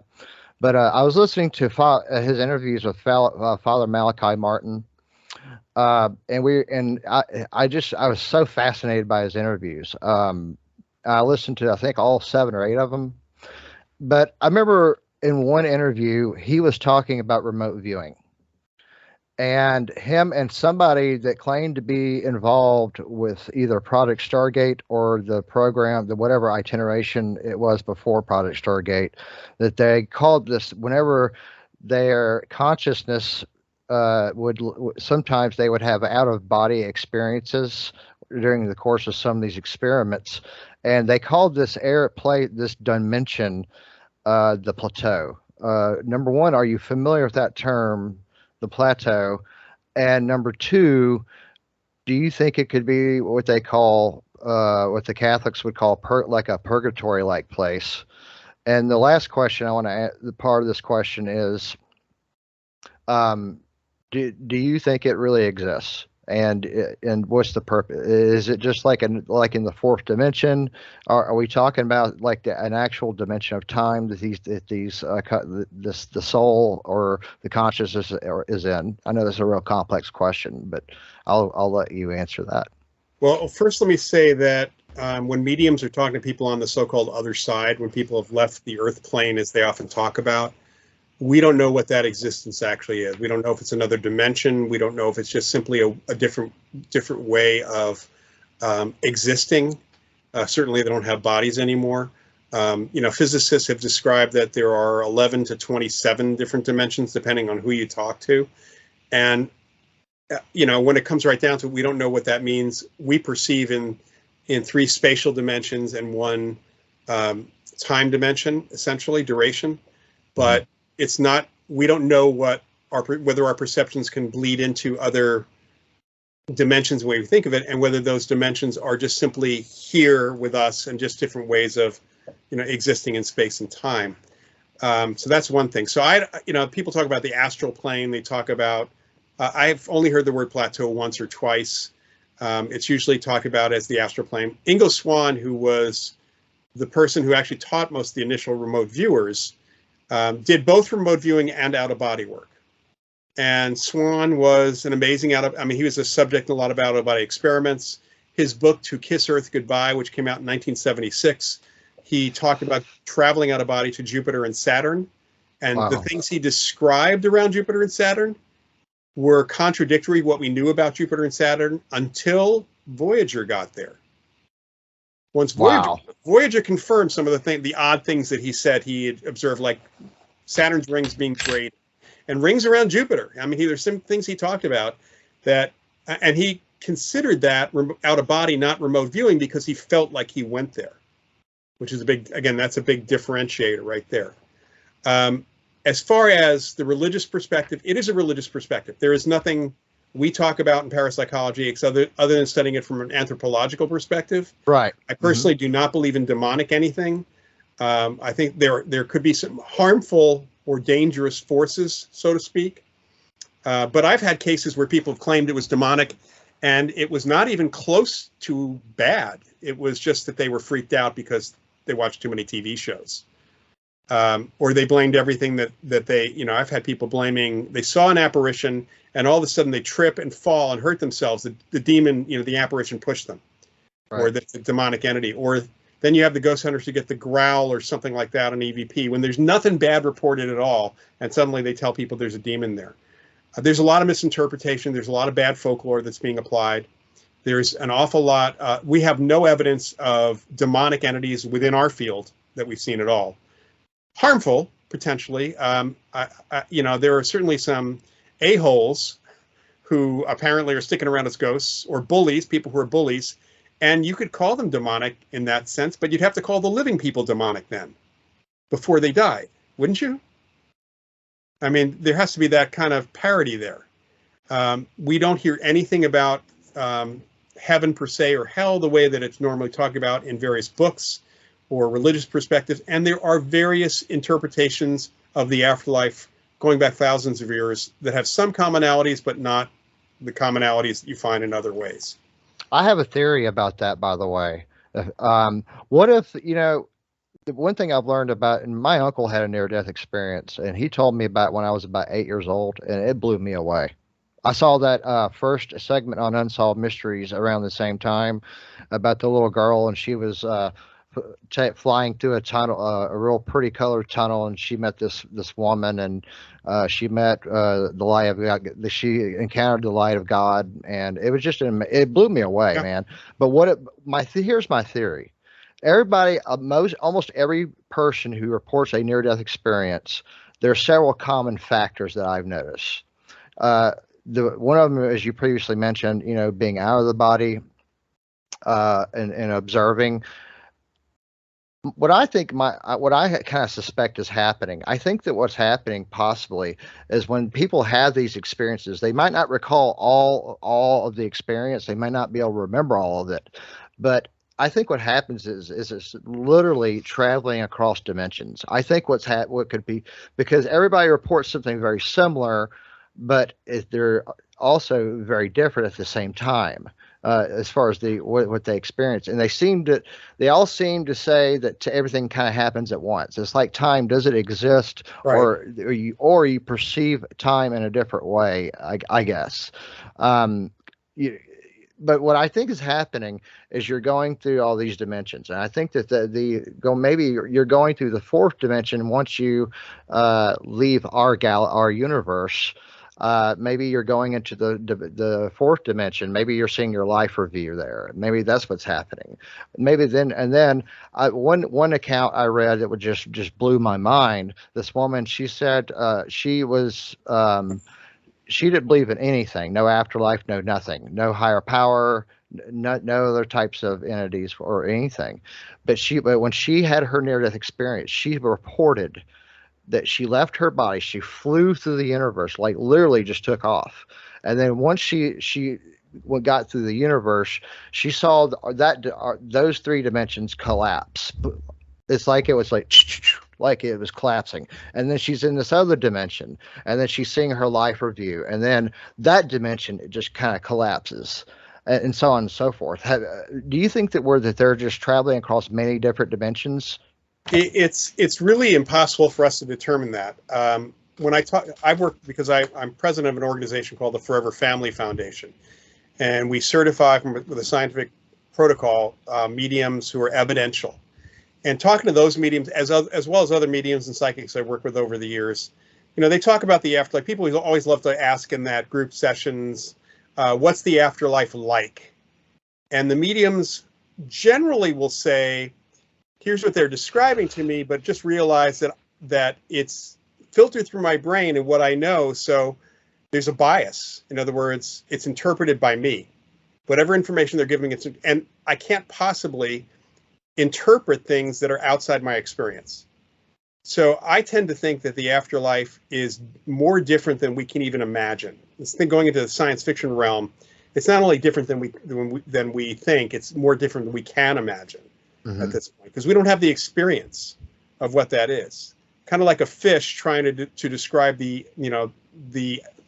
describe space. How do you describe empty space when you're living in a watery environment? Right. You Exactly. don't have any. You don't have any words. You don't have anything. Many of the people who have a near-death experience remember having like a moment of knowing everything, but they don't remember it anymore. And there's a lot of interpretation. We think that, like with the mediums, that whatever that experience was, it is being interpreted based on what's in their heads already, their memories, their experiences, their beliefs. Good example is that one study of Christians having near-death experiences. And Hindus in India, the Christians often saw Jesus, a light speaking to them, light of God, a saint if they were Catholic. Hindus saw Hindu gods. Yeah, exactly. It's fascinating. So the figure is based on you. And then there are negative near-death experiences. Yes. But the negative ones, which are a very, very small percentage, tend to be people who grew up in a fire and brimstone religion, where it's likely that their bias is that I am not worthy, which is why I'm being punished when I get there. That was Howard Storm's experience initially. My friend Howard Storm, he was on Unsolved Mysteries kind of in the towards the later seasons before Robert Stack died. It was unbelievable, man. I'm telling you, it changed his life in dramatic ways. One of the interesting things about near-death experiences, the really good near-death experiences, the ones that really seem to fall into our field, is that there is often a shift. There's certainly a shift in perspective about death for most people. Not for everybody, but for most people. And there's even sometimes a shift in what they're interested in, and how and where they need to go next, and what the next thing they need to do in life is. And that actually has caused marriages to collapse. And psychic abilities too. And psychic abilities to manifest. That's right. Because they believe it now. Wow. Let's talk about your teaching. Can we? Yeah. So I've been teaching for years through the Rhine Education Center. That's part of the Rhine Research Center. I'm a member, by the way. Excuse me? I'm a member, by the way. Thank you very much. We appreciate that. We hope that more people become members of the Rhine Center. You get access, as you know, you get access to this huge media library of all the lectures that we've been recording over the years. What's the website for that for our listeners? Yeah, for the Rhine Center, it's Rhine, it's RHINE.org. That's the main website. You can go directly to the education website. It's rhineedu.org.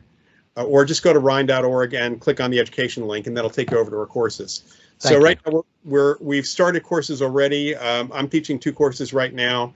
One is on parapsychology and anthropology, looking at cross-culturally at how people experience what we call psychic abilities and what anthropologists have done with it, and how we can pull stuff out of that, some really cool stuff.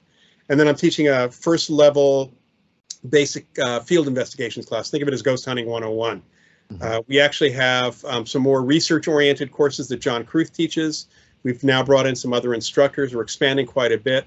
And we have several certificate programs. So these are, I have to say, they're semi-academic.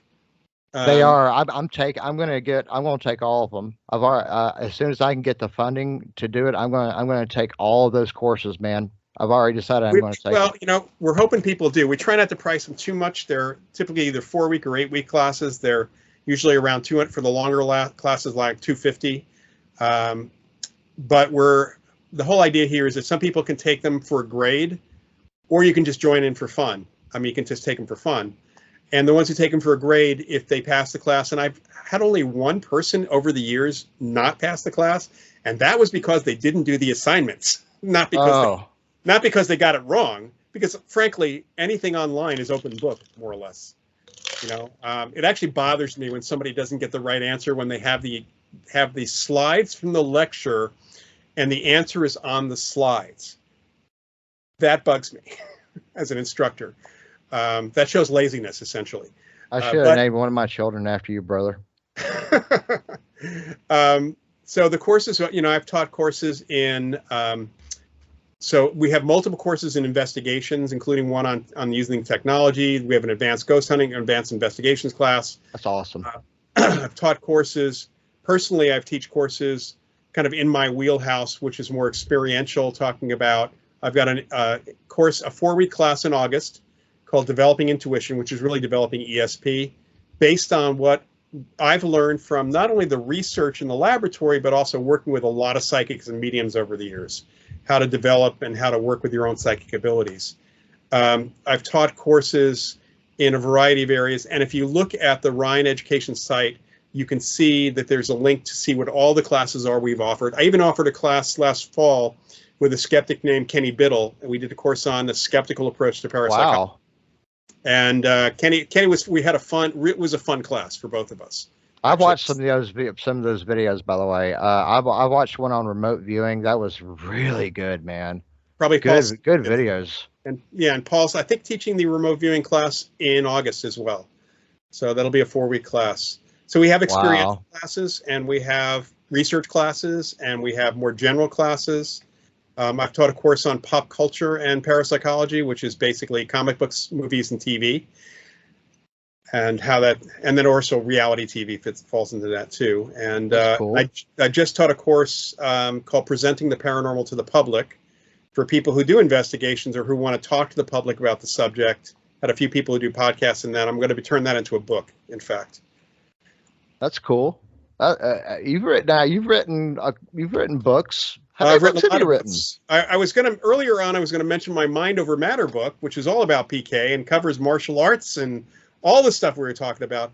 But it just went out of print. There still are physical copies at Amazon, I believe. I don't believe that they pulled them all back because it only went out of print a month ago. And I'm actually going to bring it back into print hopefully by September. So you'll find it then. It's just simply called Mind Over Matter. Plenty of used copies around for that. Just the ebook right now is not available anymore because the publisher took it down. And I've written ESP Wars East and West, which is that book. Main author is Edwin C. May, who was the program director of Stargate for 11 years. Joe McMoneagle, the #1 viewer, is part of that. It goes into the history of the program, the Stargate program, what it was called before Stargate, how it started, how it ended, and why it hasn't been resurrected. But also there's contributions from the Russians. Ed and Joe got to know some of our Russian counterparts in the early 90s. And there's some cool stuff about the KGB in there too, by the way. In fact, wow. I'm in, man. Our foreword is by Nikolai Sham, who was the deputy director of the KGB when the wall fell. So it's the only book on the remote viewing program that actually covers both sides, U.S. Dang. Soviets.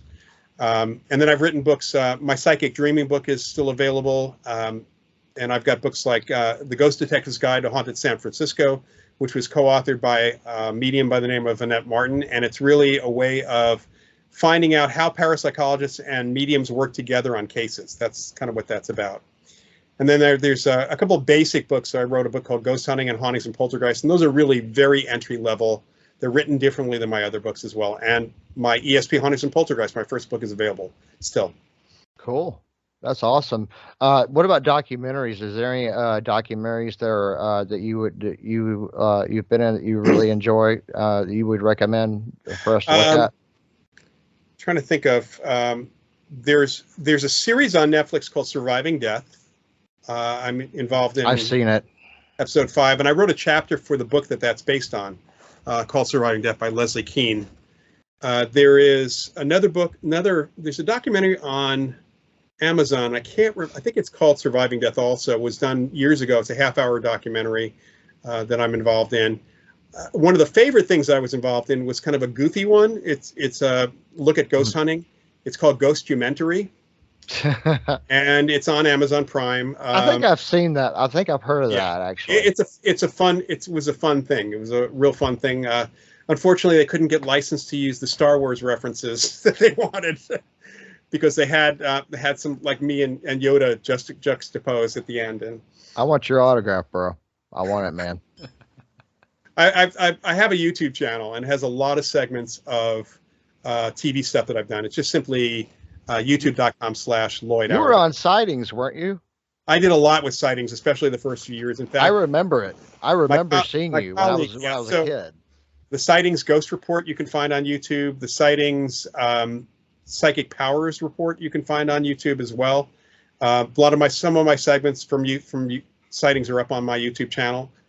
And I have another YouTube channel, which is youtube.com/Prof Paranormal, as in Professor Paranormal.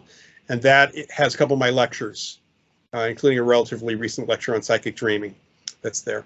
That is so awesome, man. This has been awesome, man. This has been one of the best interviews we've done, hands down, man. I want to give a final thought for Jake and Vince, if you and you. Let's start with Jake, and we'll go to Vince, and then we'll leave it with you, my friend. So, this is very interesting. I've been taking notes and, coming up with all sorts of highlighted points that I'm going to be researching. So I just want to say thank you for joining us tonight. It's been very insightful and, has kind of opened up another door for me. So I'm going to look into several of your books that I see here on my screen, and hopefully we'll be able to talk again soon. Sure. Yeah, we need to do something else one day. Vince? Yeah, I'm going to echo talking. I went on Amazon because I basically live on Amazon, and I've put Your Mind Over Matter book into my inbox. So I'm definitely gonna read that. I think that you've I didn't really know that much about parapsychology. I guess on a layman's term, in a layman's way, I knew about it. But you really enlightened me today. Thank you very much. Oh, you're welcome. Yeah.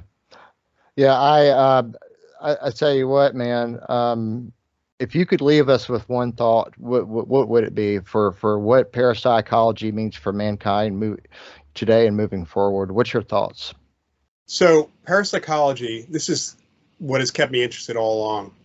Parapsychology, what we're studying, psychic phenomena in general, says a lot about what it means to be human and extends the limits that the mainstream puts on us of being human beings, extends that to our connections with each other and our connections with the physical world and beyond and after death.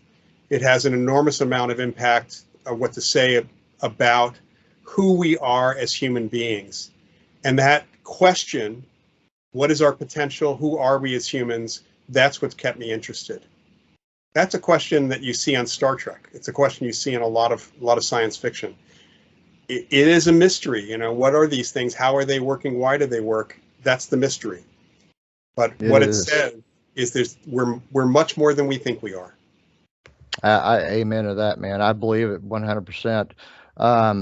That's I believe that there is this mystery, and here on my and this we're a research group. What we're doing right here is we are researching, and we're sharing this research with the public. And the way I see it, whether you agree or disagree with someone's conclusions, you should always listen to understand them. And you never know what you're going to learn. I mean, there are some bright minds that have different perspectives in these fields that are related to this. And I just find the fellowship great. It's just you meet some of the best minds out there, and you're definitely part of the gang here, man. We appreciate you being with us. Maybe one day down the road, if you'd be interested, maybe we could do like a round table or something. Maybe we can have Dr. Taff. Maybe I'm sure Dr. Taft. I'm sure he'd be happy to come back. He told me he would. Yeah, I'll do anything with Barry. Barry's a good guy. Yeah, he is a great guy, man. I think the world of him. I've read it. His book is really good. Aliens Above, Ghosts Below. Great book. But let's hang out again sometime. Let's have another conversation. Okay, sounds good. All right. You're listening to Parapsychology 101 with our special guest Loyd Auerbach, and this is Project Stargate Friends Research. We'll see you next time.